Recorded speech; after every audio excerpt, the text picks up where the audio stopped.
पटकन आणि हेल्दी असं आपला आलू चाट रेडी आहे, जे डाएटवर आहे, ज्यांना वर्षाचा शेवट सुद्धा खूप हेल्दी करायचे आणि वर्षाची सुरुवात सुद्धा खूप हेल्दी करायची आहे, त्यांच्यासाठी हा बेस्ट चाट ऑप्शन आहे. तर नक्की ट्राय करा. आवडलं असेल तर लाईक करा, शेअर करा आणि सबस्क्राईब करा. चला तर मग चाट खाऊया. नमस्कार मंडळी, मी कोमल तुमच्या सगळ्यांचं आपल्या रेसिपी चॅनलमध्ये खूप खूप स्वागत करते. तर पार्टीसाठी सगळ्या रेसिपी पाहत आहोत. तर याच्या आधी पार्टीसाठी मी 2 रेसिपी पोस्ट केल्या आहेत, एक दहीवड्याची आणि एक सँडविचची. तर दोन्ही रेसिपी तुम्ही जाऊन पहा. दोन्हीची लिंक आपल्या व्हिडिओच्या शेवटी तुम्हाला दिसेल किंवा डिस्क्रिप्शन बॉक्समध्ये असेल. तर दोन्ही व्हिडिओ पहा. तर आज आपण ज्यांना वर्षाचा शेवट सुद्धा हेल्दी करायचा आहे, ज्यांना वर्षाचा शेवट सुद्धा आपला डाएट न तोडता करायचा आहे, त्यांच्यासाठी आहे नो ऑइल रेसिपी करतोय.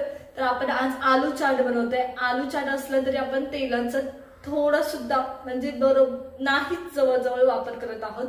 त्याच्यामुळे नक्की ट्राय करा. ज्यांना वर्षाचा शेवट आणि वर्षाची सुरुवात सुद्धा हेल्दी करायची त्यांच्यासाठी हा चाट. चला तर मग सुरुवात करूया आलू चाट बनवण्यासाठी. आलू चाट बनवणार आहोत. सिम्पली आहे, इझी आहे, बॅचलर मुलं सुद्धा करू शकतील, इतक्या सोप्या पद्धतीने आपण बनवत आहोत. तर आलू चाट बनवण्यासाठी तर मी आलू बॉईल करून घेतलेत, म्हणजे बटाटे बॉईल करून घेतलेत. ह्याच्या व्यतिरिक्त तुम्ही तळून सुद्धा घेऊ शकता. कच्चा बटाटा तळून घ्यायचा, हा सुद्धा बेस्ट ऑप्शन आहे, त्याने क्रिस्पीपणा येतो. तर आपण ह्याच्यात नो तेल म्हणजे नो ऑइल रेसिपी करतोय, तर त्याच्यामुळे मी इथं उकडून घेतलेत. त्याच्यानंतर इथं माझ्याकडं कोथिंबीर आहे, त्याच्यानंतर टमॅटो आहे, कांदा आहे. आलू चाटला मसाले कुठले कुठले लागणार आहे, तर आपल्याला लागणार आहे लाल तिखट, त्याच्यानंतर चाट मसाला, जिरे पूड, काळी मिरी पूड, एवढे मसाले लागणार आहे. याच्या व्यतिरिक्त मीठ लागणार आहे. चला तर मग रेसिपीला सुरुवात करूया. आता मी बाउल घेतले, आलू आहेत ते मी मॅश करून घेते. फक्त मॅश करताना एवढं लक्षात ठेवा, खूप मॅश नाही करायचे, नॉर्मली खाण्यायोग्य असले पाहिजे असे करायचे, थोडेच मॅश करायचे या पद्धतीने. तर पहा, नॉर्मली खाण्यायोग्य जसं एक बाईट घेता येतो या पद्धतीने मी मॅश केलं. तर दुसरा पण मी तसंच मॅश करून घेते या पद्धतीने. आता आपण आपल्या ज्या भाज्या आहेत, मी इथं कांदा आणि टमॅटो वापरलाय. तुम्ही ह्याच्या व्यतिरिक्त आणखी काही वापरू शकता. मुलांनी खावं असं वाटत असतील अशा भाज्या, किंवा कडधान्य पण वापरू शकता. कडधान्य पण खूप छान टेस्ट येते, जसं की चणे किंवा मटकी, हे सुद्धा वापरू शकता, त्याने पण भारी टेस्ट येते. तर आता मी टमॅटो ॲड करत आहे. ह्या दोन्ही गोष्टी ॲड केल्यात. आता आपण मसाले ॲड करणार आहोत. मसाला ॲड करतोय. तर मी इथं लाल तिखट तुमच्या चवीप्रमाणे टाका. लहान मुलं खाणार असतील तर कमी टाका.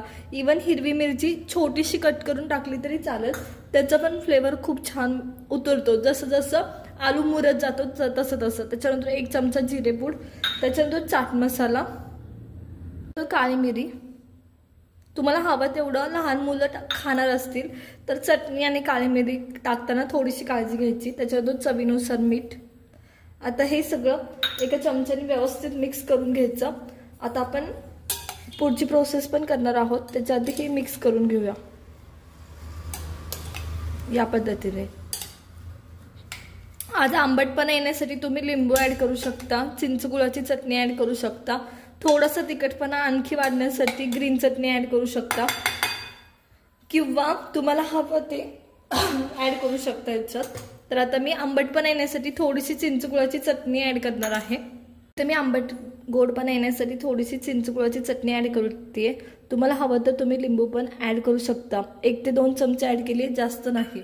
तर मी कोथिंबीर ॲड करते. तुम्हाला हवी तेवढी तुम्ही ॲड करा या पद्धतीने. तर ही एक हेल्दी चाटची रेसिपी आहे, त्याच्यामुळं सगळ्या हेल्दी गोष्टी आपण ह्याच्यात ॲड केल्या आहे. आणि ज्यांना वर्षाची सुरुवात आणि शेवट सुद्धा हेल्दीने करायचे त्यांच्यासाठी योग्य आहे. तर हा आपला आलू चाट रेडी आहे. सर्व करूया. आपण आपला आलू चाट सर्व करून घेतोय. तुम्हाला हवं असेल तर फरसाण किंवा शेव सुद्धा ॲड करू शकता तुम्ही, त्याने पण भारी टेस्ट लागते. तर पहा किती सुरेख झाला आहे, एकदम हेल्दी होतो. नो ऑइल चाट आहे, त्याच्यामुळं खूप हेल्दी होतो. तुम्ही लहान मुलांना पण देऊ शकता, इतका हेल्दी चाट होतो. इथे एकदम टेस्टी असं आपला आलू चाट तयार आहे. तर पहा किती सुरेख दिसत आहे. दिसायला जसं सुरेख दिसते तसं हेल्दी पण खूप आहे, त्याच्यामुळे नक्की ट्राय करा. डाएटवाल्यांसाठी बेस्ट ऑप्शन आहे हा, त्याच्यामुळे नक्की ट्राय करा. तर तुम्हाला आजची आपल्या आलू चाटची रेसिपी कशी वाटली हे आम्हाला कमेंट करून नक्की सांगा. जर रेसिपी आवडली असेल तर लाईक करा, शेअर करा आणि सबस्क्राईब करा. आणि आणखी कोणते चाटचे प्रकार तुम्हाला पाहायला आवडतील हे सुद्धा आम्हाला कमेंट करून सांगा. तोपर्यंत धन्यवाद.